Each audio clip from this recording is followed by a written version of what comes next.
Je n'aurais jamais imaginé qu'un week-end dans la maison de campagne familiale puisse se transformer en l'expérience la plus humiliante de ma vie. Le trajet depuis Paris-Est était pourtant bien passé. Julien et moi avions écouté un livre audio, ri de nos blagues, et nous étions arrêtés à notre boulangerie préférée de Chartres pour ses pains au raisin qu'il aime tant. Tout semblait normal, le silence confortable entre nos conversations, sa main se posant de temps en temps sur mon genou pendant qu'il conduisait. Rien ne laissait présager qu'avant la tombée de la nuit, je serais jeté dehors comme un vulgaire déchet. « Chloé, souviens-toi de ce que j'ai dit », avait murmuré Julien, alors que nous nous engagions dans l'allée de gravier menant à la longère en pierre. Maman est d'humeur massacrante depuis l'alerte de santé de papa. Fait, profil bas. J'avais hoché la tête en lui serrant la main. Bien sûr, j'ai apporté les savons à la lavande qu'elle avait aimés au marché de Noël. Son sourire était crispé, n'atteignant pas ses yeux, mais j'avais mis ça sur le compte de l'inquiétude pour son père. J'aurais dû y voir l'avertissement que C était.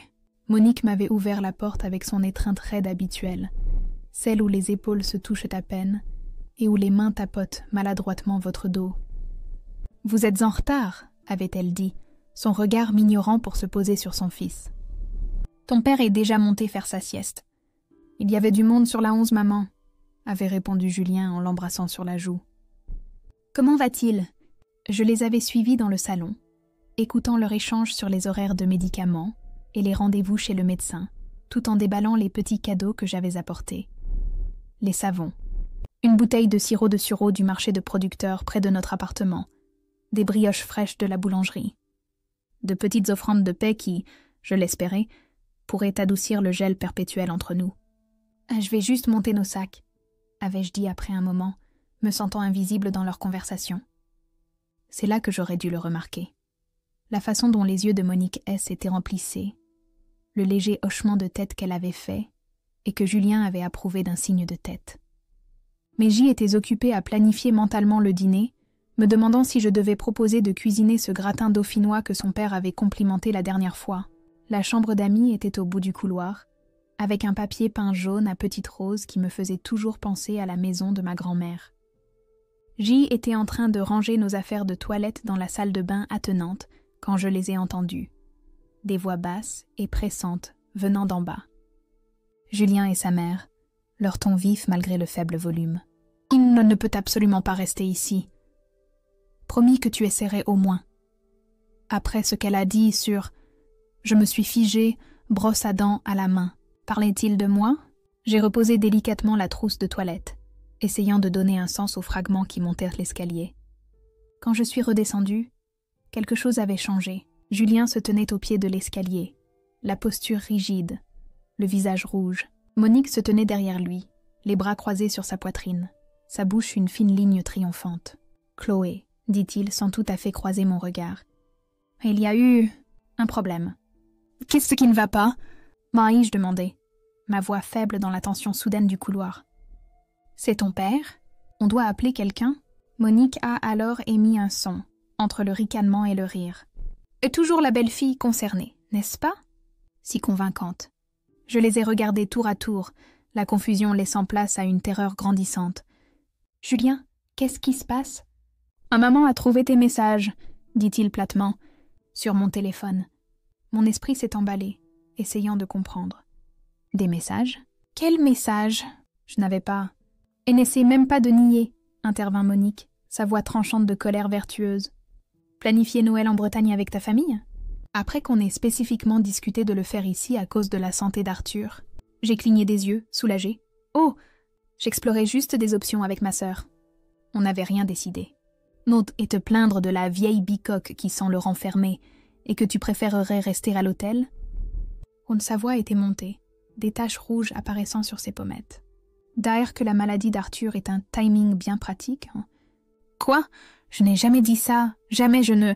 Je me suis tournée vers Julien, m'attendant à ce qu'il corrige ce malentendu insensé. « Julien, tu sais que je ne dirai pas ces choses. » Mais son visage était fermé, distant d'une manière que je n'avais jamais vue auparavant.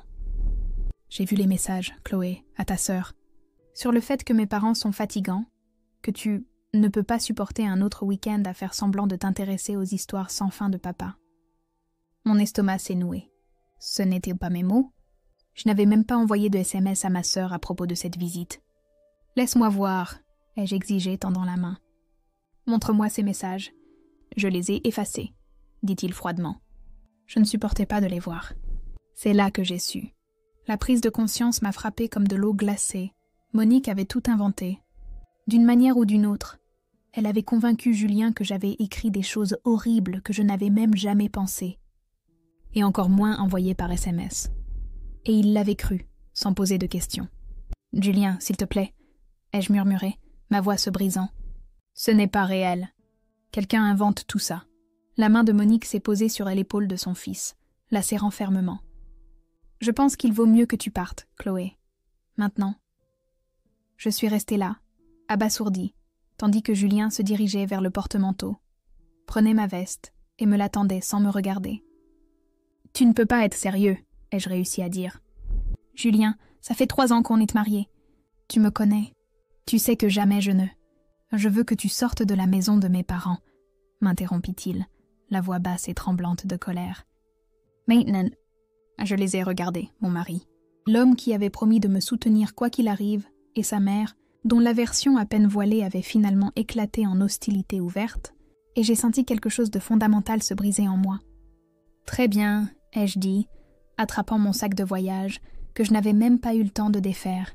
« Je vais aller à l'hôtel, mais il faudra qu'on en reparle quand tu seras calmé. » C'est alors que c'est arrivé, le moment qui allait tourner en boucle dans mon esprit pendant des mois. Julien a saisi la sangle de mon sac avec une telle force que j'ai trébuché, manquant de tomber. Puis il m'a poussé vers la porte, son visage familier déformé par une colère que je n'avais jamais vue. « Rentre à la gare à pied !» a-t-il crié en ouvrant la porte à la volée. Monique s'est alors avancée, les yeux brillants de satisfaction. On n'appelle pas de taxi pour les menteuses dans cette famille. Or je suis restée figée sur le seuil, le poids de leur rejet me ôtant le souffle. Derrière moi, par la porte ouverte, je pouvais voir la longue route de campagne sinueuse qui m'avait semblé si pittoresque à notre arrivée. Maintenant, elle s'étendait devant moi comme une condamnation. Alors que je sortais en titubant, les oreilles bourdonnantes de choc, je l'ai entendu. Le rire de Monique, doux mais sans équivoque. Pas seulement le son de la victoire, mais du plaisir dans ma souffrance. D'un plan longuement mûri, qui portait enfin ses fruits.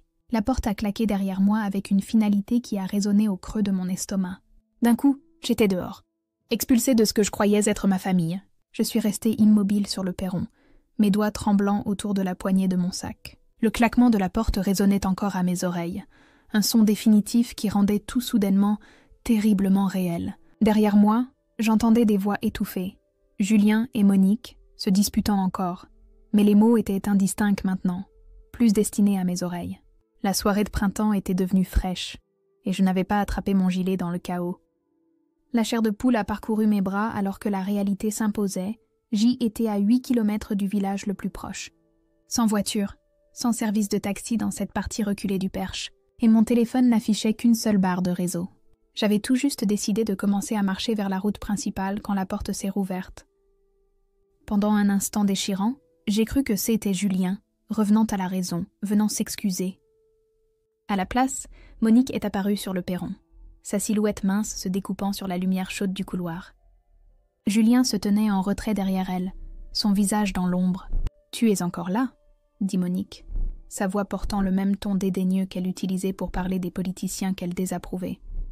Oh, je pensais avoir été claire. « Je pars !» ai-je répondu, détestant la faiblesse de ma voix. « J'ai juste besoin d'appeler. »« Non » m'interrompit-elle en s'approchant. « Tu n'utiliseras pas notre téléphone. Tu n'appelleras pas un taxi à nos frais. Tu ne prendras rien de plus à cette famille. » J'ai senti mon visage rougir d'indignation. « Je ne vous ai jamais rien pris. J'ai seulement essayé de... »« Oh, s'il te plaît !» ricana-t-elle, me coupant à nouveau la parole. « Les sacs de créateurs, les week-ends en escapade, la rénovation de cet appartement. Mon fils s'est tué à la tâche pour te donner le style de vie que tu exigeais. »« Ah, ce n'est pas vrai !» dis-je. Mais même à mes propres oreilles, la protestation semblait faible. Julien et moi avions toujours partagé les dépenses équitablement. En fait, mon travail dans le marketing payait mieux que son poste en cabinet d'architecture. Mais l'injustice de ces accusations s'est logée dans ma gorge, rendant difficile toute défense cohérente. Monique fit un pas de plus. assez près pour que je puisse sentir l'odeur familière de son parfum à la lavande. La même odeur que les savons que j'avais apportés en cadeau, maintenant abandonnés à l'intérieur. « Tu sais quel est ton problème, Chloé ? Tu as toujours pensé que tu valais mieux que nous. Avec ton appartement au Marais et ton diplôme d'une grande école. Tu as méprisé notre vieille bicoque dès que Julien t'a amené ici. »« Je n'ai jamais dit ça !» ai-je insisté, entendant le désespoir dans ma voix. « Ces SMS n'étaient pas de moi, Monique. Quelqu'un vous ment. » Son rire fut sec, comme du verre brisé. « Tu nies encore ? Même maintenant ?» Elle se tourna vers son fils. « Tu vois ce que je te dis depuis le début ? Elle ne peut même pas être honnête quand elle est prise la main dans le sac. » J'ai regardé au-delà d'elle vers Julien, le suppliant silencieusement de voir la raison, de se souvenir des 3 années de notre mariage, de la vie que nous avions construite ensemble. Mais son visage restait impassible, fermé d'une manière que je n'avais jamais vue. « Où suis-je censée aller ?» Dis-je finalement demandé, détestant la faiblesse de la question mais ne voyant aucune alternative. « Il commence à faire nuit. Il n'y a pas de service de taxi ici. » C'est alors que l'expression de Monique a changé. Un lent sourire calculé se dessinant sur son visage. Elle a levé le bras et a pointé de l'autre côté de l'étroite route de campagne qui passait devant leur propriété. Là, partiellement caché par un bouquet de chênes centenaires, se trouvait un bâtiment délabré, une sorte de vieil entrepôt ou de grange, son toit partiellement effondré d'un côté. « Tu peux partager l'espace avec les chiens errants ce soir ?» dit-elle, sa voix portant à la fois la moquerie et le triomphe. « Dio, ils sont probablement plus de ton genre de toute façon. » La cruauté désinvolte de ses propos m'a coupé le souffle. J'ai de nouveau regardé Julien, certaine que même s'il croyait le pire de moi, il ne permettrait pas cela. Il ne laisserait pas sa mère suggérer que je dorme dans ce qui était essentiellement une ruine. Mais il n'a rien dit. Il est juste resté là, une approbation silencieuse de sa méchanceté. « Vous ne pouvez pas être sérieux, » ai-je murmuré, les regardant tour à tour. « Julien ?» Il a changé de pied, et pendant un instant, j'ai cru qu'il pourrait intervenir. Au lieu de cela, il a simplement dit « Tu devrais y aller, Chloé, avant qu'il ne fasse complètement nuit. » Le renvoi dans sa voix était absolu. Cet homme qui m'avait tenu dans ses bras pendant l'enterrement de mon père, qui avait ri avec moi de dîner brûlé et dansé avec moi dans notre minuscule cuisine, me suggérait maintenant calmement de passer la nuit dans un bâtiment abandonné plutôt que sous le même toit que lui. La honte m'a envahi dans une vague chaude et suffocante. Pas seulement la honte du rejet, mais l'humiliation plus profonde d'avoir cru en quelque chose, en quelqu'un, si complètement, pour découvrir que tout avait été construit sur du sable. « Très bien, » ai-je réussi à dire, ravalant la boule dans ma gorge. « J'y vais. Mais ne pense pas que c'est fini, Julien. Quand tu réaliseras ce qu'elle a fait... »« Ce que j'ai fait !» intervint Monique, sa voix s'élevant. J'ai protégé mon fils d'une croqueuse de diamants menteuse qui ne l'a jamais aimé, qui s'est moquée de sa famille dans son dos, qui le trompe probablement depuis des mois. Cette nouvelle accusation m'a frappée comme un coup physique. « Te tromper ? Vous êtes folle ? Je n'ai jamais... » Les nuits tardives au bureau, les week-ends entre filles. Et elle a fait des guillemets avec ses doigts, le geste étant en quelque sorte plus humiliant que ses mots. Julien était peut-être trop confiant pour le voir, mais une mère sait. J'ai regardé Julien, m'attendant à ce qu'il me défende contre cette nouvelle affirmation scandaleuse. Mais ses yeux étaient assombris de doute, et j'ai réalisé avec horreur qu'elle l'avait empoisonné contre moi depuis plus longtemps qu'aujourd'hui. « Julien, s'il te plaît » ai-je essayé une dernière fois, ma voix se brisant. « Tu me connais, tu sais que ce n'est pas vrai. » Il m'a regardé alors, vraiment regardé, et pendant une fraction de seconde, j'ai vu la confusion vaciller sur son visage, un moment du vrai Julien perçant à travers le sort que sa mère avait jeté. Mais cela a disparu aussi vite que c'était apparu. « Va-t'en, Chloé, » dit-il doucement. Puis il s'est retourné et est rentré, me laissant seule avec Monique. Elle n'a pas exulté, n'a pas dit un mot de plus. Elle n'en avait pas besoin. Sa victoire était complète. Elle a simplement fermé la porte, me laissant seule sur le perron alors que le détecteur de mouvement éteignait la lumière, me plongeant dans l'obscurité. Je suis restée là plusieurs longues minutes, une partie de moi toujours incapable de comprendre ce qui s'était passé. Le silence de la campagne m'enveloppait, seulement rompu par le ululement lointain d'une chouette et le faible son d'aboiement venant de la direction de l'entrepôt. Les aboiements m'ont rappelé l'insulte finale de Monique, la suggestion que je dorme parmi les chiens errants. Mon premier instinct a été de me rebeller, de commencer à marcher vers le village malgré l'obscurité croissante, de lui refuser la satisfaction de savoir que j'avais suivi sa directive cruelle. Mais le pragmatisme l'a emporté sur la fierté. Les routes de campagne N étaient en pas éclairées et M était en inconnu.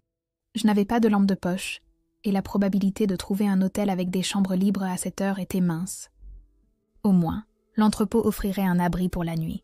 Demain, à la lumière du jour, je pourrais réfléchir à mes prochaines étapes. D'un pas lourd, j'ai commencé à descendre l'allée de gravier vers la route. Chaque pas ressemblait à un aveu de défaite. Chaque crissement de pierre sous mes chaussures à une petite humiliation.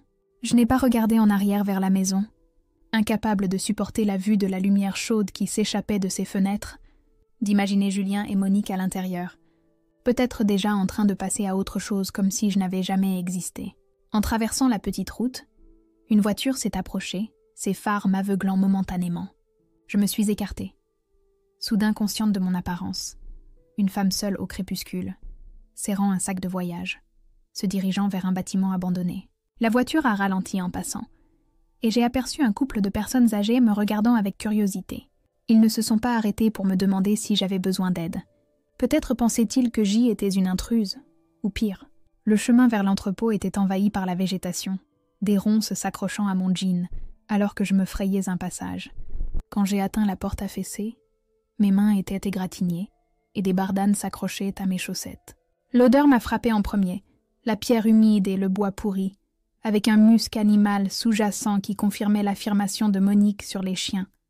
Debout sur le seuil, j'ai senti le peu de sang-froid qu'il me restait menacé de s'effondrer.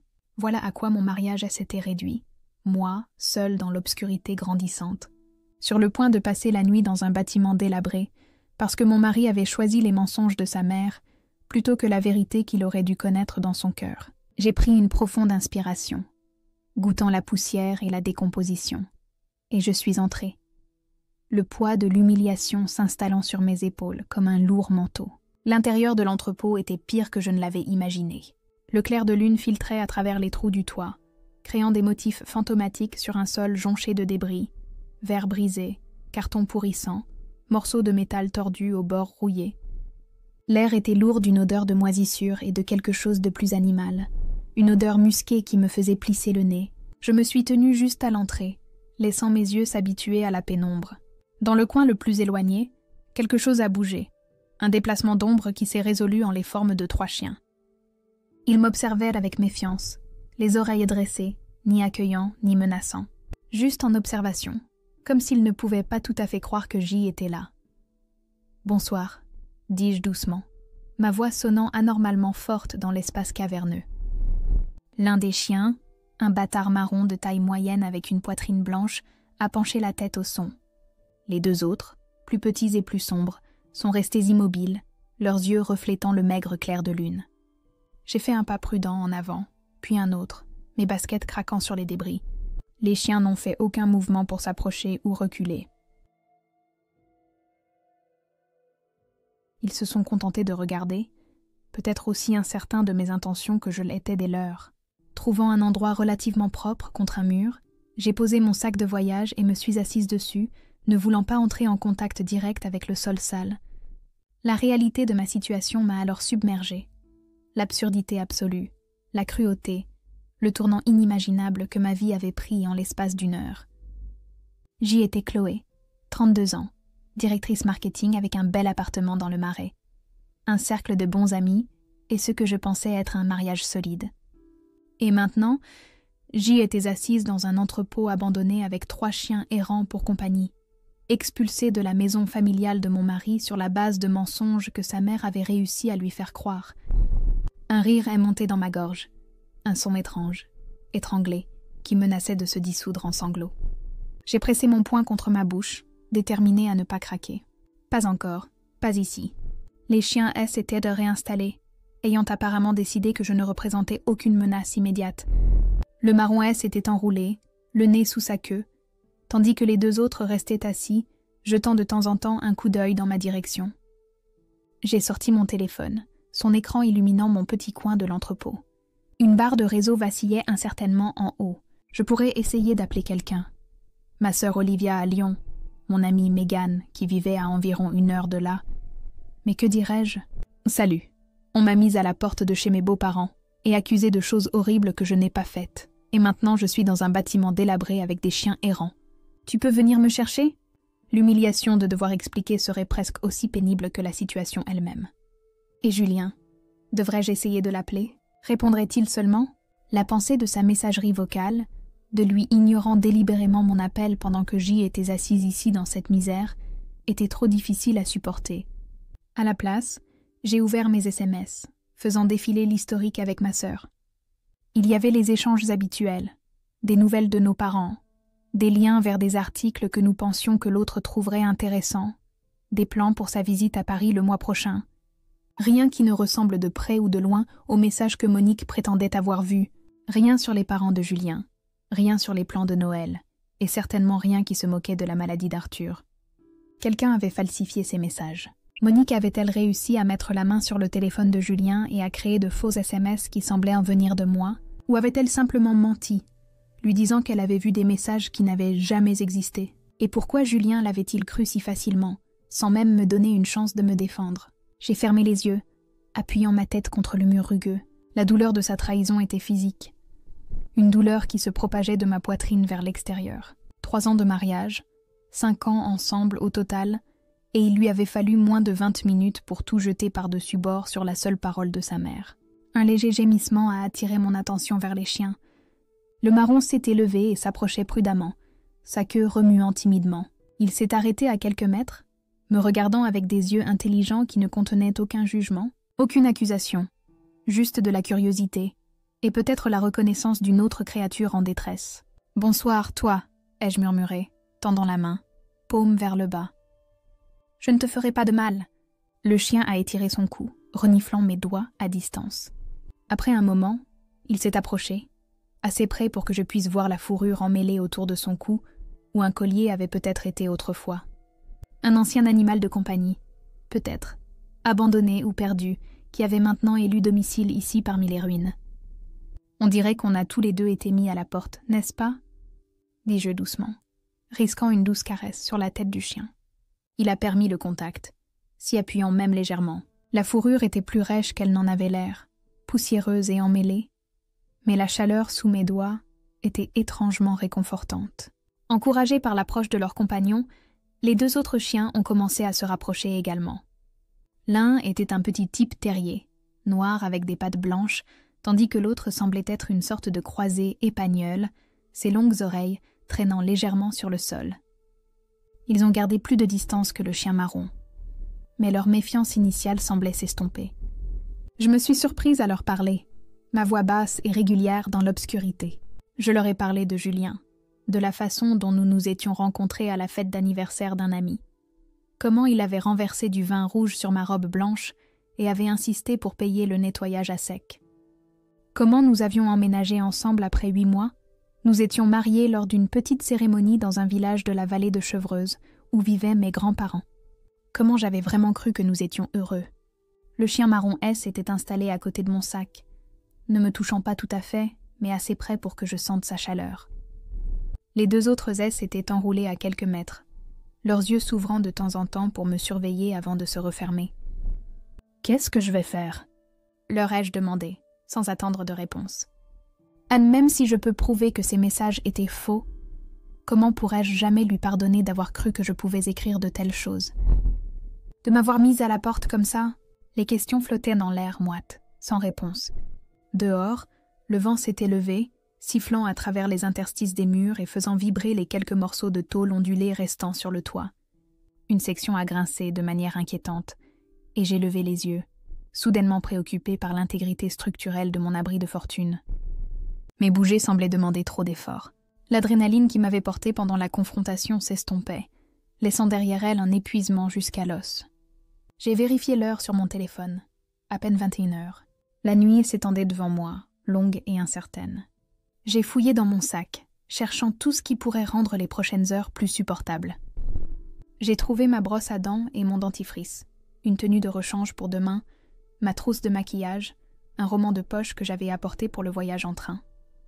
Rien de particulièrement utile pour une nuit dans un bâtiment abandonné.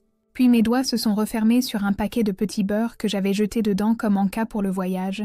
Et petite douceur, ai-je murmuré en ouvrant le paquet. J'ai cassé un morceau et l'ai tendu au chien marron, qui l'a reniflé délicatement avant de le prendre avec une douceur surprenante. J'ai partagé des morceaux avec les 2 autres également, qui se sont approchés prudemment pour accepter les offrandes avant de retourner à leur place. En grignotant un biscuit moi-même, j'ai réalisé que je n'avais pas mangé depuis le déjeuner, un sandwich à la gare avant de monter dans le train. Mais la faim était le cadet de mes soucis en ce moment. Le froid était plus pressant, s'infiltrant à travers mon pull fin alors que la température continuait de chuter avec la nuit qui s'approfondissait. J'ai sorti la tenue de rechange de mon sac, un chemisier en coton et un pantalon léger, pas très utile contre le froid. Mais j'ai trouvé une écharpe au fond que j'ai enroulée autour de mes épaules. Ce n'était pas grand-chose, mais ça aidait un peu.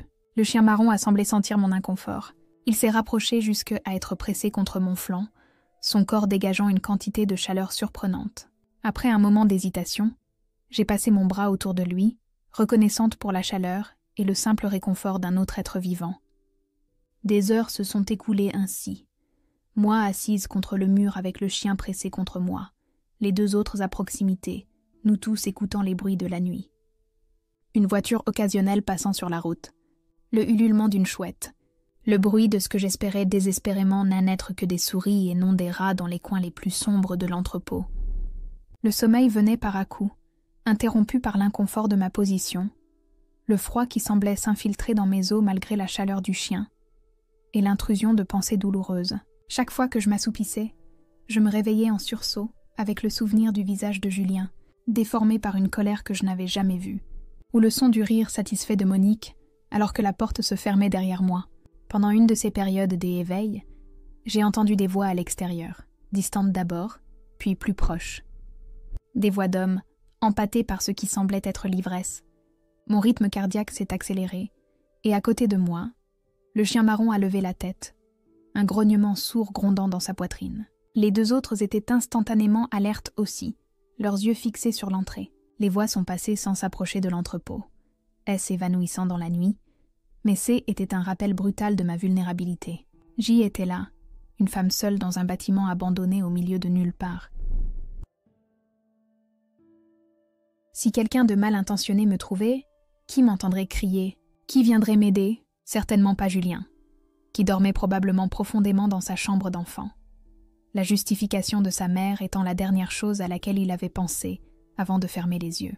Cette pensée a provoqué une nouvelle vague de colère, chaude et clarifiante. Quoi qu'il arrive après cette nuit, que j'essaie de sauver mon mariage ou que je parte pour de bon, je n'oublierai jamais cette trahison. Cette nuit où il avait choisi les mensonges de sa mère plutôt que la vérité de notre vie ensemble. Le chien marron s'est réinstallé avec un soupir, son corps chaud contre le mien. Dans l'obscurité, je me suis sentie absurdement reconnaissante pour ces créatures, ces chiens errants qui avaient accepté ma présence sans poser de questions, qui avaient offert le réconfort qu'ils pouvaient à une autre paria.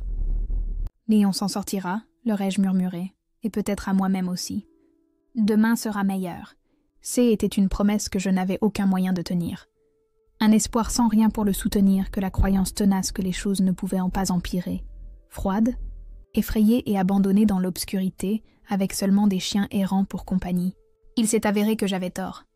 Les choses pouvaient empirer. Et alors que la première lueur de l'aube commençait à filtrer à travers les trous du toit, illuminant les grains de poussière dansant dans l'air, je n'avais aucune idée que la partie vraiment étrange de cette épreuve était encore à venir.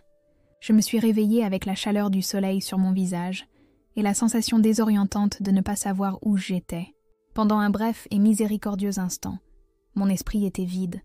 Aucun souvenir de la soirée précédente, aucune conscience de mon environnement. Puis la réalité est revenue en force lorsque j'ai ouvert les yeux sur le plafond délabré de l'entrepôt, et les événements de la nuit dernière m'ont submergée avec une force renouvelée. Mon corps était endolori d'avoir dormi assise contre le mur, et ma bouche était sèche et pâteuse. Le chien marron était toujours pressé contre mon flanc, sa respiration régulière un étrange réconfort dans la dure lumière du matin qui illuminait notre environnement avec une clarté impitoyable. L'entrepôt semblait encore pire à la lumière du jour. Le sol parsemé de plus de débris que je ne l'avais réalisé, des toiles d'araignée dans les coins et des taches d'humidité s'étendant sur ce qui restait du plafond. Les 2 autres chiens étaient repartis, peut-être à la chasse au petit déjeuner ou explorant leur territoire. J'ai vérifié mon téléphone, 7h24, avec 12% de batterie restante. Aucun appel manqué, aucun message. Ni de Julien, ni de personne. Était comme si le monde avait continué à tourner sans remarquer mon absence. Ma gorge s'est serrée à l'idée que Julien se réveillait dans sa confortable chambre d'enfant, peut-être déjà en train de prendre son petit déjeuner avec ses parents, tous continuant comme si je n'avais jamais existé. Avait-il même pensé à moi, se demandant si J était en sécurité, si j'avais réussi à trouver un abri pour la nuit, ou le poison de Monique avait-il agi si profondément qu'il s'en fichait vraiment? Le chien marron a bougé à côté de moi, étirant ses pattes avant avec un léger gémissement, avant de me regarder avec ses yeux intelligents. « Bonjour à toi aussi », ai-je murmuré, ma voix rauque de sommeil et de larmes non versées. « Un merci de m'avoir tenu compagnie. » Il a répondu en se levant, en s'ébrouant vigoureusement, puis en se dirigeant vers l'entrée, où il s'est arrêté et m'a regardé d'un air attendant. « Tu veux que je te suive ? Je ne pense pas être tout à fait prête pour une promenade matinale, dis-je en tentant une faible blague. Mais le chien a continué à me fixer, et il y avait quelque chose dans son attitude qui semblait presque urgent. La curiosité, ou peut-être juste le besoin de bouger mes membres raides, m'a poussé à me lever. J'ai brossé inefficacement mon jean, maintenant couvert de poussière et de poils de chien, et j'ai passé une main dans mes cheveux emmêlés. Je devais avoir une apparence effroyable, mais la dignité semblait une préoccupation lointaine après la nuit que j'avais passée. En suivant le chien jusqu'à l'entrée, j'ai plissé les yeux contre le soleil éclatant du matin. La campagne paraissait faussement paisible, l'herbe couverte de rosée scintillant dans la lumière matinale, les oiseaux chantant dans les arbres qui bordaient la route. De l'autre côté, la maison des parents de Julien se dressait, sereine et solide, ses murs de pierre et son toit d'ardoise, une image de la tranquillité rurale française. Sauf que quelque chose n'allait pas. Il y avait des voix venant de la direction de la maison, plus nombreuses qu'il n'aurait dû y en avoir à cette heure. Le chien a trotté en avant, et j'ai suivi plus prudemment, marchant sur la route pour avoir une meilleure vue. Ce que j'ai vu m'a figé sur place. Une petite foule était rassemblée devant la maison, peut-être une douzaine de personnes, certaines en robe de chambre et pantoufles. D'autres entièrement habillés, mais avec l'air pressé de ceux qui avaient enfilé des vêtements sans trop réfléchir. Ils étaient regroupés autour de l'allée, tous regardant quelque chose que je ne pouvais pas tout à fait voir de mon angle. La curiosité l'a emporté sur la prudence. J'ai traversé la route, restant près de la haie qui bordait la propriété. En m'approchant, je pouvais distinguer des bribes de conversation. Jamais vu ça. Devait être assez fort pour... Pauvre Arthur, avec ses problèmes de cœur. Les gendarmes ont été appelés. Les gendarmes. Mon rythme s'est accéléré, l'inquiétude l'emportant momentanément sur ma colère envers la famille qui m'avait rejeté. Était-il arrivé quelque chose à Arthur, le père de Julien? Malgré tout, je ne pouvais pas souhaiter de mal à cet homme doux et à la voix posée qui avait toujours été gentil avec moi, même s'il n'avait jamais tenu tête à sa femme pour me défendre. J'ai atteint le bord du groupe de voisins, restant légèrement en retrait, consciente de mon apparence débraillée. De mon nouveau point de vue, je pouvais enfin voir ce qui avait attiré la foule. La voiture de Julien, la berline grise et élégante, dont il était si fier depuis son achat l'année dernière, était garée de travers près du portail, comme s'il était rentré trop vite sans prendre la peine de se corriger. La portière du conducteur était grande ouverte, et le long du côté du véhicule, une série de profondes rayures abîmait la peinture parfaite, comme si quelqu'un ou quelque chose l'avait griffée à plusieurs reprises. « Chloé » dit une voix, et je me suis retournée pour trouver Madame Dubois, leur voisine, me fixant avec une curiosité non dissimulée. « Mon Dieu, que vous est-il arrivé? On dirait que vous avez passé la nuit dans une haie. » Plusieurs têtes se sont tournées à son exclamation, et j'ai senti la chaleur me monter aux joues. Avant que je puisse formuler une réponse qui n'exposerait pas toute l'humiliation de ma situation, une autre voix a percé le murmure de la foule. « Qu'est-ce qu'elle fait ici ?» Monique se tenait sur les marches du perron, sa silhouette mince enveloppée dans une robe de chambre à fleurs, ses cheveux gris toujours dans la natte soignée qu'elle portait pour dormir. Mais son sang-froid habituel avait disparu. Son visage était livide, avec des cernes sous les yeux suggérant une nuit blanche, et ses mains tremblaient légèrement alors qu'elle s'agrippait à la rampe. Nos regards se sont croisés au-dessus du rassemblement, et ce que j'ai vu dans le sien était quelque chose de complètement nouveau.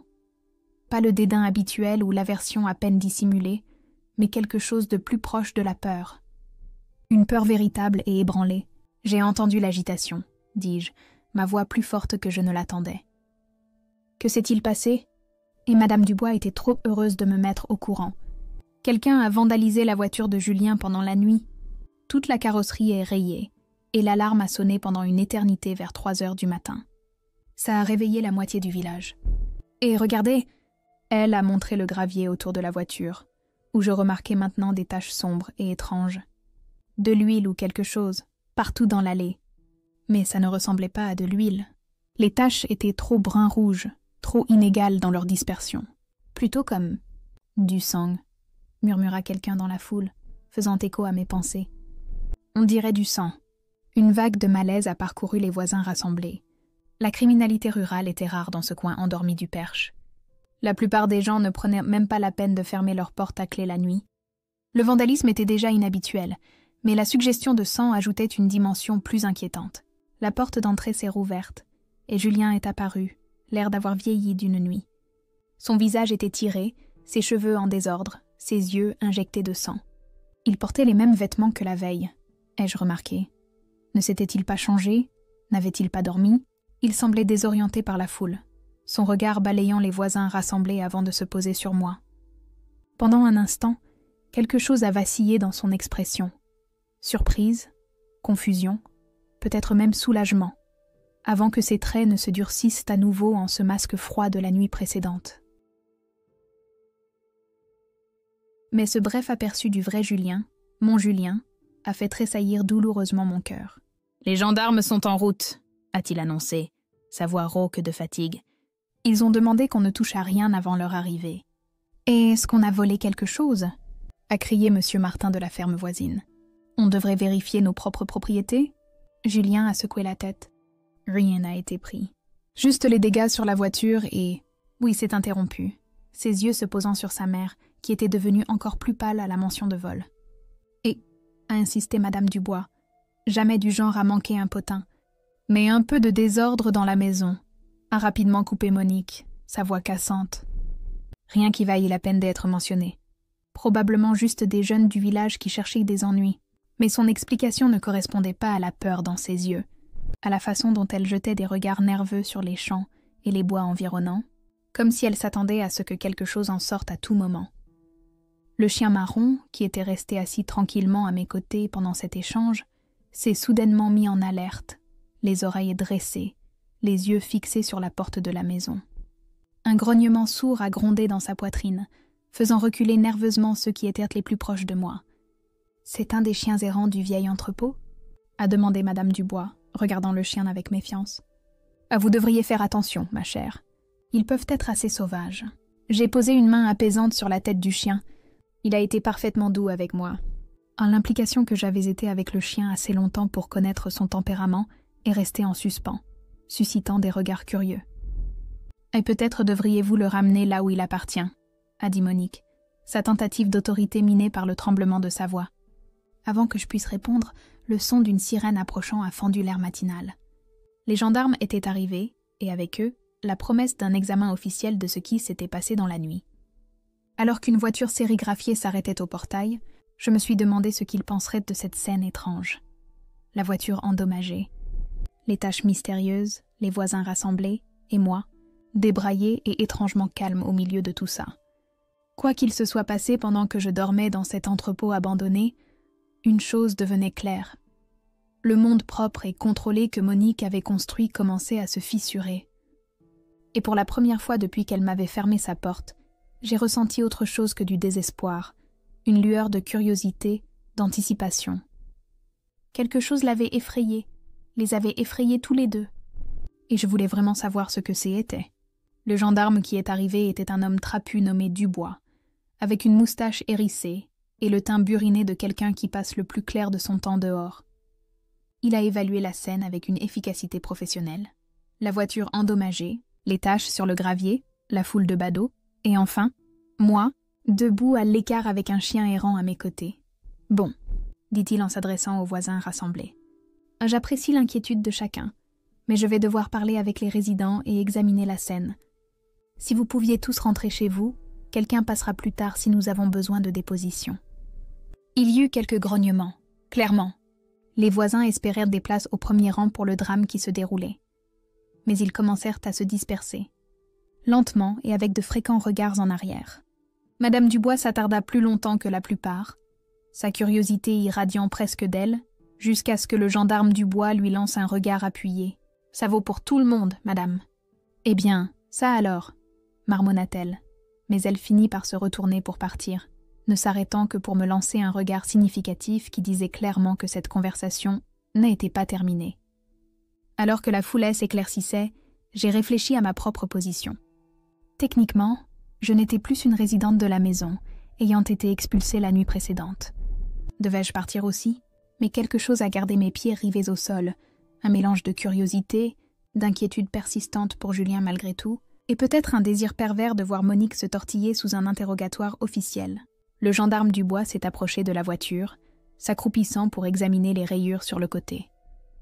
Elles étaient d'eau profonde et irrégulières, traversant la peinture jusqu'au métal. Il a sorti son téléphone et a pris plusieurs photos, puis s'est déplacé pour inspecter les taches sur le gravier. « Vous avez signalé avoir entendu une alarme vers 3 heures du matin ?» s'est-il demandé en s'adressant à Julien, qui traînait à proximité, l'air de plus en plus mal à l'aise. « Oui », a répondu Julien, passant une main dans ses cheveux déjà en désordre. « Ça nous a réveillés, moi et mes parents. Je suis descendue et je l'ai éteinte, pensant qu'un renard ou quelque chose avait peut-être déclenché les capteurs de mouvement. » « Et les rayures? Étaient-elles là quand vous êtes sorti vérifier ?» Julien a hésité, ses yeux se posant brièvement sur sa mère. « Je ne suis pas vraiment sortie. J'ai juste coupé l'alarme de l'intérieur de la maison.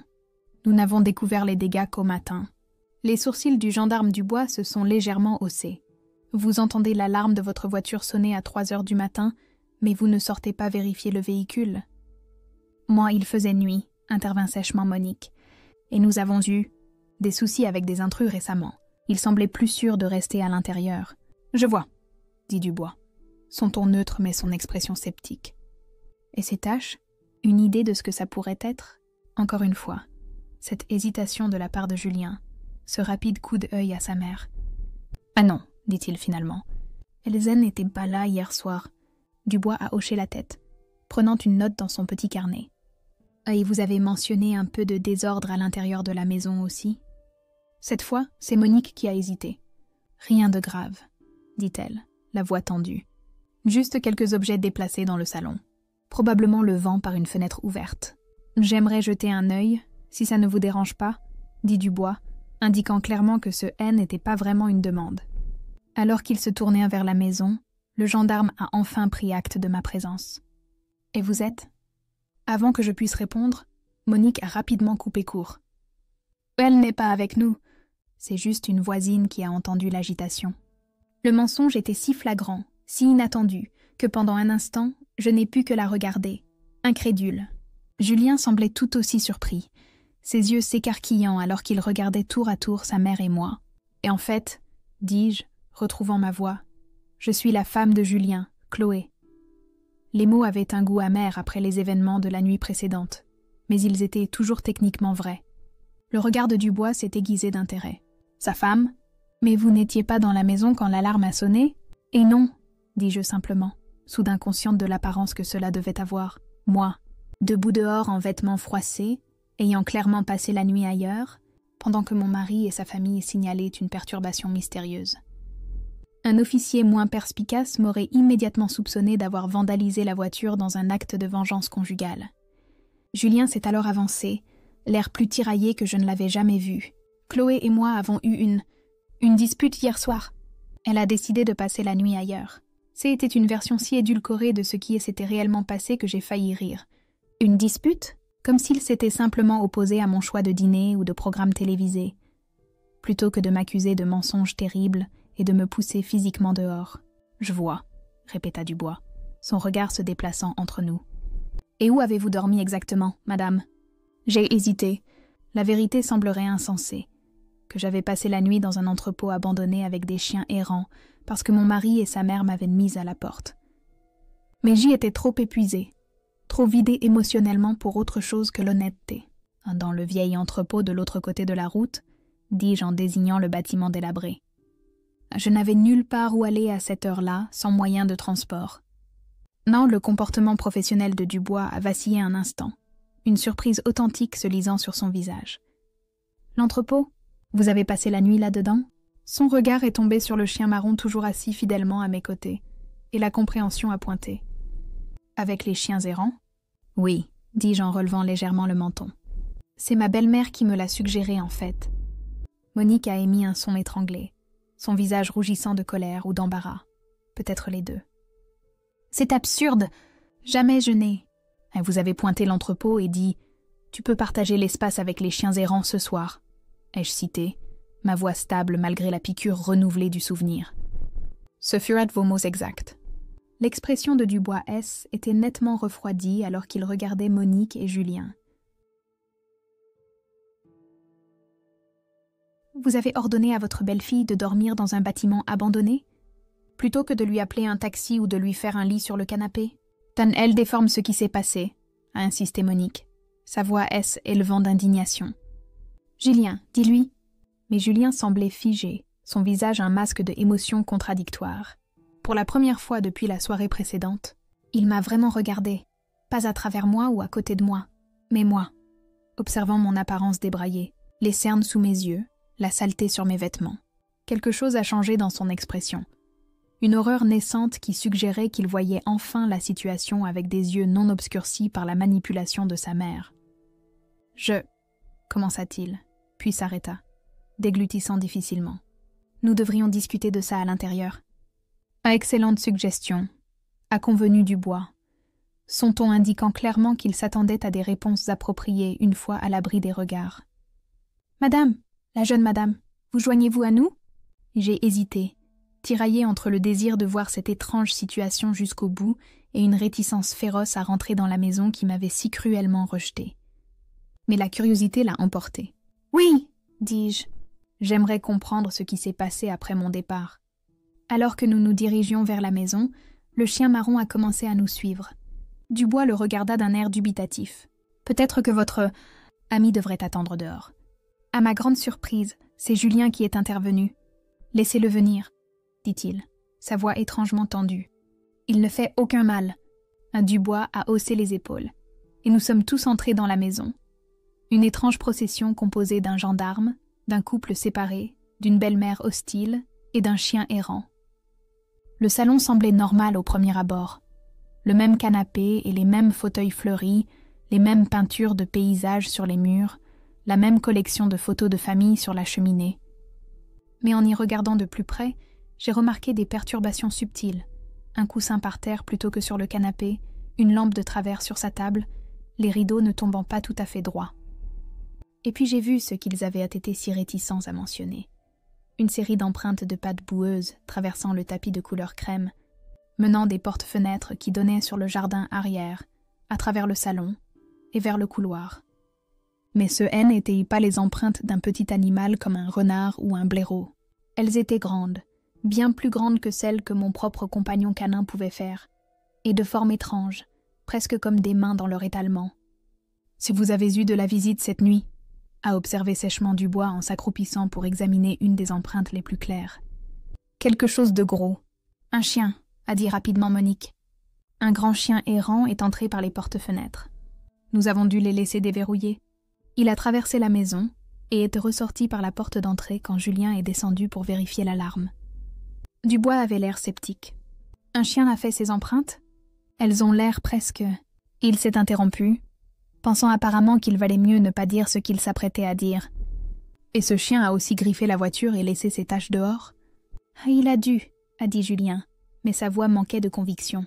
Il jetait sans cesse des regards nerveux vers les portes-fenêtres, comme s'il s'attendait à ce que quelque chose en surgisse à tout moment. Mon compagnon canin, qui avait reniflé la pièce avec intérêt, s'est soudainement concentré sur les empreintes de pattes. Il a baissé la tête pour les examiner de plus près, puis a fait quelque chose qui m'a glacé le sang. Il a reculé, les oreilles aplaties, un léger gémissement montant dans sa gorge. Quoi que ce soit qui ait fait ces empreintes, le chien en avait peur. Dubois observait cette réaction avec des sourcils haussés. « Intéressant, » murmura-t-il, prenant une autre note dans son carnet. « Je pense que je vais devoir prendre des photos de ces empreintes aussi, et peut-être faire des moulages de celles de l'extérieur si elles sont assez nettes. » « Est-ce vraiment nécessaire ?» a demandé Monique, son sang-froid s'effritant davantage. Ce n'était qu'un chien, probablement un de ces chiens errants de l'entrepôt. Nous n'avons pas besoin d'en faire toute une histoire. Et avec tout le respect que je vous dois, madame, c'est à moi d'en décider, a répondu Dubois. Maintenant, à propos de la dispute d'hier soir, peut-être pourriez-vous expliquer exactement ce qui s'est passé en commençant par l'arrivée de madame. Mais la question était restée en suspens, chargée de toutes les tensions non dites entre nous. Julien avait l'air piégé, son regard oscillant entre sa mère et moi comme s'il cherchait une échappatoire. Le visage de Monique S. était durci en ce masque impérieux que je connaissais si bien. Mais il y avait quelque chose de fragile maintenant, des fissures apparaissant dans sa façade soigneusement construite. Et à ce moment-là, debout dans le salon avec les empreintes boueuses de quelque chose qui n'était clairement pas, juste un chien sur le sol, j'ai senti un étrange sentiment de justification commencer à poindre. Quoi qu'il se soit passé ici la nuit dernière, après que j'ai été chassée, après que j'ai cherché refuge parmi les vrais errants, cela les avait effrayés. Profondément. Cela les avait rendus vulnérables d'une manière que je n'avais jamais vue auparavant. Et l'équilibre du pouvoir avait changé, subtilement mais indéniablement. Et j'avais l'intention de comprendre exactement pourquoi. L'explication qui a suivi fut une masterclass d'évasion et de demi-vérité. Monique a fait la plupart du récit, dépeignant une dispute animée sur les plans de Noël, où j'aurais soi-disant claqué la porte dans un accès de colère, refusant les offres de taxi ou de transport jusqu'à la gare. Julien a peu contribué, principalement par des hochements de tête et des accords marmonnés, bien que j'aie remarqué qu'il ne pouvait pas tout à fait croiser le regard du gendarme Dubois, ni le mien. Je les ai laissés tisser leur fiction sans interruption, observant l'expression de Dubois devenir de plus en plus sceptique à mesure que l'histoire se déroulait. Ce n'est que lorsque Monique a terminé avec un soupir de martyr sur les jeunes et leurs relations volatiles que j'ai finalement pris la parole. « Ce n'est pas ce qui s'est passé, » dis-je doucement. Tous les regards se sont tournés vers moi. « Julien, dis-lui la vérité. Dis-lui comment ta mère a prétendu avoir trouvé sur ton téléphone des messages que je n'ai jamais envoyés. Dis-lui comment tu m'as poussé vers la porte et m'as dit de rentrer à la gare à pied. Dis-lui comment elle... » J'ai pointé Monique, qui s'était immobilisée, a désigné l'entrepôt et m'a dit d'aller dormir avec les chiens errants. Le regard de Dubois s'est tourné vers Julien, qui avait l'air sur le point d'être malade. « Monsieur !» Et Julien a ouvert la bouche, l'a refermée, puis a regardé sa mère. Quelque chose est passé entre eux, une communication silencieuse que je n'ai pas pu déchiffrer, avant qu'il ne parle enfin. Ce n'était pas exactement comme ma mère l'a décrit, a-t-il admis, les mots semblant lui coûter un effort physique. J était en colère. J'ai dit des choses que je n'aurais pas dû, mais je n'ai jamais eu l'intention que Chloé dorme réellement dans l'entrepôt. Il s'est tourné vers moi, son expression suppliante. Je pensais que tu appellerais quelqu'un, ou que tu marcherais jusqu'au village pour prendre une chambre à l'auberge. Je n'ai jamais imaginé que tu y resterais vraiment. Oh, avec quel réseau? Avec quel argent? Ai-je demandé, montrant mon sac, toujours posé là où je l'avais laissé près de la porte. Mon portefeuille et mon téléphone étaient dedans. Tu le savais. Il a tressailli, et j'ai vu la prise de conscience le frapper, toutes les implications de ce qu'il avait fait, de ce qui aurait pu m'arriver pendant la nuit dans ce bâtiment décrépit. Je n'ai pas pensé. Non, l'ai-je interrompu. Tu n'as pas pensé. Tu as choisi de croire le pire de moi sans l'ombre d'une preuve, sans même me donner une chance de me défendre. Et maintenant, tu mens à la gendarmerie à ce sujet. Je ne mens pas, a-t-il protesté faiblement. Pas entièrement. J'ai juste... Laissez-moi voir ces messages, a interrompu Dubois, sa patience s'épuisant manifestement. Ceux qui ont soi-disant déclenché tout ça. Julien a hésité, puis a sorti son téléphone. Je les ai effacés. Je l'ai dit à Chloé hier soir. Je ne supportais pas de les voir. Comme c'est pratique, a murmuré Dubois en prenant une autre note. Ils étaient là, a insisté Monique, sa voix élevant. Je les ai vus moi-même. Des choses horribles sur la maladie d'Arthur qui était un timing bien pratique, sur notre maison, miteuse et déprimante. Sur le fait qu'elle préférait passer Noël avec sa propre famille. J'ai secoué la tête, m'adressant directement à Dubois. Je n'ai jamais envoyé ces messages. Quelqu'un les a soit fabriqués, soit a menti sur leur existence. J'ai été heureuse de passer chaque Noël avec la famille de Julien depuis notre mariage, malgré la façon dont sa mère me traite. Et comment est-ce, exactement? A demandé Dubois, son stylo en suspens au-dessus de son carnet. J'ai soigneusement pesé ma réponse. Il ne s'agissait pas de régler des comptes ou d'exposer des drames familiaux. Il s'agissait d'établir la vérité sur ce qui s'était passé. Mais avec une hostilité constante, dis-je finalement. J'ai passé 3 ans à essayer de construire une relation avec elle, mais elle a clairement fait savoir que personne ne serait jamais assez bien pour son fils. Monique a émis un ricanement, mais Dubois l'a fait taire d'un geste de la main. « Monsieur, avez-vous vu ces messages vous-même, ou avez-vous cru votre mère sur parole ?» Julien avait l'air acculé. « J'ai vu quelque chose sur mon téléphone, mais ce n'était qu'un instant avant que je ne les efface. J'y étais tellement en colère. Je n'ai pas vraiment... » « Vous ne les avez pas vraiment lus attentivement, » a terminé Dubois pour lui, son ton plat d'incrédulité. « Et vous avez expulsé votre femme de votre maison familiale, de nuit, sur la base de messages que vous avez regardés brièvement avant de les supprimer. Présenté comme ça, cela semblait encore pire que ce que j'avais ressenti à l'époque, si c'était possible. » Julien semblait se ratatiner sous le regard désapprobateur du gendarme. « Maintenant, à propos de l'intrusion de la nuit dernière, » a poursuivi Dubois, changeant de sujet. « Vous êtes certain que ce N n'était qu'un chien errant? Et qu'est-ce que ça pourrait être d'autre ?» a demandé Monique, une pointe d'agacement dans la voix. « Je ne saurais dire, madame. Mais en 15 ans de service, je n'ai jamais vu un chien faire des empreintes comme celle-ci, ni griffer une voiture de cette manière. » Il a montré les marques sur le sol. Et il y a la question de ces taches à l'extérieur. « Qu'est-ce qu'elles ont ?» a demandé Julien, sa voix légèrement plus aiguë que la normale. « Les analyses de laboratoire le confirmeront, mais il semble que ce soit du sang, » a dit Dubois. « Une quantité significative. Quelqu'un a-t-il été blessé pendant cet incident? Ou un animal? »« Non, » a dit fermement Monique. « Personne n'a été blessé. Le chien marron, qui était resté assis tranquillement à mes côtés pendant cet échange, s'est soudainement levé et s'est dirigé vers les porte-fenêtres, les grattant comme s'il voulait sortir. « Je vais le laisser sortir, » ai-je offert en me dirigeant pour ouvrir les portes. Dubois a hoché la tête, observant avec intérêt le chien se glisser à l'extérieur et commencer immédiatement à renifler le jardin avec détermination. Par les portes ouvertes, j'ai remarqué quelque chose que je n'avais pas pu voir de l'avant de la maison. Une section du jardin arrière où la pelouse normalement impeccable était retournée. La terre sombre et remuée comme si quelque chose avait creusé. Où était sorti de terre? Dubois l'avait remarqué aussi. Il est passé devant moi sur la terrasse, son expression pensive alors qu'il examinait les dégâts. C'est pas mal de désordre pour un chien errant. « Des renards ?» a dit rapidement Monique. « Nous avons déjà eu des problèmes avec eux. »« Des renards, des chiens, un vrai zoo en visite, » a remarqué sèchement Dubois. « Je pense que je vais devoir examiner cette zone de plus près également. » Mais alors qu'il s'avançait plus loin dans le jardin, je me suis retournée pour faire face à Julien et Monique. Ils se tenaient côte à côte dans le salon. Un front uni, malgré la tension évidente dans leur posture. Mais quelque chose de fondamental avait changé depuis la soirée précédente. La dynamique du pouvoir S était inversée, les laissant sur la défensive et incertains là où ils avaient été si confiants dans leur cruauté. Que s'est-il vraiment passé la nuit dernière? Ai-je demandé doucement, en gardant ma voix assez basse pour que Dubois ne m'entende pas depuis le jardin. Après mon départ? Ah, rien ne s'est passé, a sèchement répondu Monique. Mais ses yeux se sont tournés vers la terre remuée visible par les portes ouvertes. Quelque chose vous a effrayé, ai-je insisté. Tous les deux. Quelque chose qui n'était pas juste un chien errant ou un renard. Et tu ne sais pas de quoi tu parles, dit-elle. Mais le tremblement était de retour dans sa voix.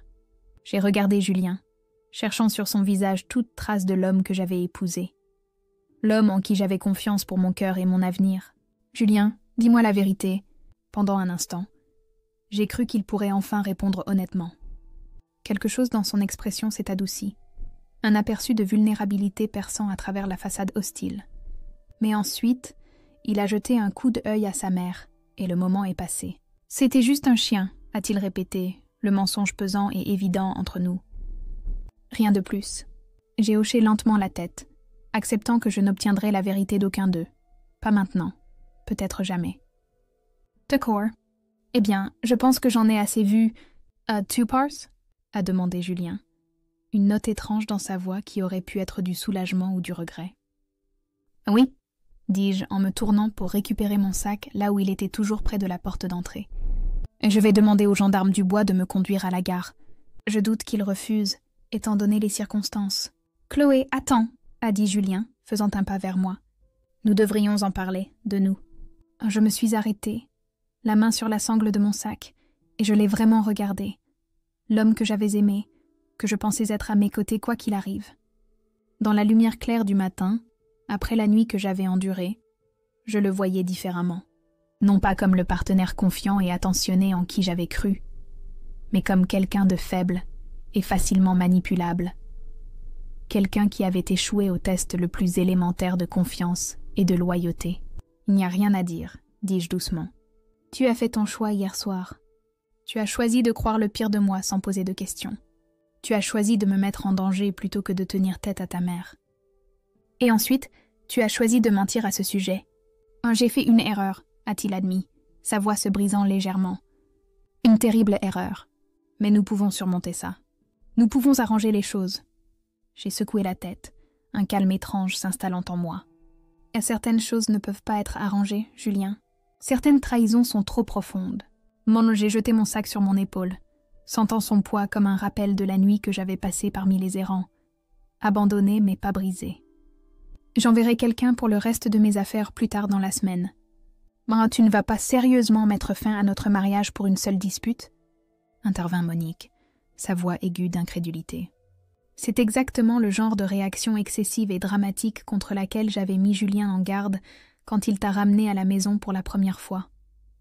Je me suis tournée vers elle, la regardant droit dans les yeux. Ce n'était pas une dispute, c'était une révélation. Et quant à mon mariage, il a pris fin au moment où votre fils a choisi vos mensonges plutôt que la vérité qu'il aurait dû connaître dans son cœur. Les mots sont restés en suspens entre nous, lourds de finalité. Le visage de Monique a rougi, mais pour une fois, elle semblait à court de répliques cinglantes. Du jardin est venu le son de la voix de Dubois alors qu'il parlait dans sa radio, demandant des renforts et peut-être un soutien de la police technique et scientifique. Quoi qu'il ait trouvé là-bas, cela justifiait apparemment une attention plus sérieuse qu'un simple cas de vandalisme. Le chien marron était revenu à mes côtés, se pressant contre ma jambe comme s'il sentait ma détresse. J'ai posé ma main sur sa tête, tirant du réconfort de sa présence solide. « Je devrais trouver le gendarme », dis-je en me dirigeant vers les portes-fenêtres. « Lui faire savoir que je suis prête à partir. Chloé, s'il te plaît », a tenté Julien une dernière fois, sa voix pressante. « Il y a des choses que tu ne comprends pas. Des choses qui se sont passées la nuit dernière après ton départ. Je dois t'expliquer. »« Non », l'ai-je interrompu doucement. « Tu ne te serviras pas de ce qui t'a fait peur hier soir pour revenir dans mes bonnes grâces. Quoi que ce soit qui soit entré dans cette maison, quoi que ce soit qui ait fait ses marques et retourné le jardin, c'est entre toi et ta conscience. » Qu'une étrange expression a traversé son visage alors. Quelque chose proche de la peur, mais mêlé d'une terreur presque superstitieuse. « Ce n'était pas juste. » commença-t-il, puis s'arrêta alors que la main de sa mère se refermait sur son bras, dans un geste d'avertissement. « Julien, siffla-t-elle, ne fais pas ça. » Leur échange n'a fait que confirmer ce que je soupçonnais déjà, que ce qui s'était passé après mon expulsion avait été bien plus significatif qu'il ne l'admettait. Une partie de moi était curieuse, même inquiète de ce qui avait pu les effrayer à ce point. Mais une partie plus forte reconnaissait que leur secret haine était plus mon fardeau. « Au revoir, Julien », dis-je en leur tournant le dos à tous les deux. « Monique. Ati. » En entrant dans le jardin pour trouver le gendarme Dubois, le soleil du matin chaud sur mon visage, j'ai ressenti quelque chose d'inattendu, pas seulement de la colère ou de la douleur, mais une étincelle de quelque chose qui ressemblait presque à de la liberté. Pendant 3 ans, je m'étais contorsionnée pour correspondre à l'idée que Monique se faisait d'une belle fille digne. J'avais ignoré l'incapacité de Julien à me défendre contre les cruautés subtiles de sa mère. J'avais diminué ma propre lumière dans l'espoir d'être acceptée dans leur famille. Plus jamais. Quoi que l'avenir me réserve, des papiers de divorce, un nouvel appartement, la reconstruction de ma vie pièce par pièce, je l'affronterai selon mes propres termes, avec ma dignité intacte. J'avais survécu à une nuit parmi les errants, j'avais été chassée et humiliée, et pourtant je me tenais là, plus forte pour l'avoir endurée. Dubois a levé les yeux de son examen de la terre remuée alors que j'approchais, le chien marron trottant fidèlement à mes talons. Quelque chose dans mon expression a dû lui dire tout ce qu'il avait besoin de savoir. « Prête à partir ?» a-t-il simplement demandé. J'ai hoché la tête. jetant un dernier regard en arrière vers la maison, vers la vie que je quittais. À travers les portes-fenêtres, je pouvais voir Julien et Monique, toujours debout dans le salon, me regardant avec des expressions que je ne pouvais pas tout à fait déchiffrer. Quoi que ce soit qui les ait effrayés dans la nuit, cela avait laissé sa marque de plus d'une manière, avait exposé des vulnérabilités qu'ils aient été efforcés de dissimuler. « Oui », dis-je en me détournant de cette vue avec finalité. « Je suis prête. » Alors que Dubois me ramenait à sa voiture de patrouille, le chien suivant notre rythme à côté de nous, j'ai senti le poids des dernières 24 heures se transformer en une étrange sorte de clarté. Je ne savais pas quelles seraient mes prochaines étapes, ni comment je me reconstruirais après cette dissolution choquante de mon mariage. Mais je savais une chose avec une certitude absolue. Je ne me laisserais plus jamais rabaisser par la cruauté ou le rejet de quelqu'un d'autre. J'avais été jetée parmi les errants et y avais trouvé plus de loyauté que dans les bras de mon mari. J'avais été humiliée et abandonnée, et pourtant je me tenais maintenant la tête haute. Et quel que soit le événement mystérieux qui avait secoué les parents de Julien en mon absence, qui avait laissé du sang dans leur allée et de la peur dans leurs yeux, ce n'était plus mon problème. Ma vie m'appartenait à nouveau, et cette fois, je la garderai plus précieusement.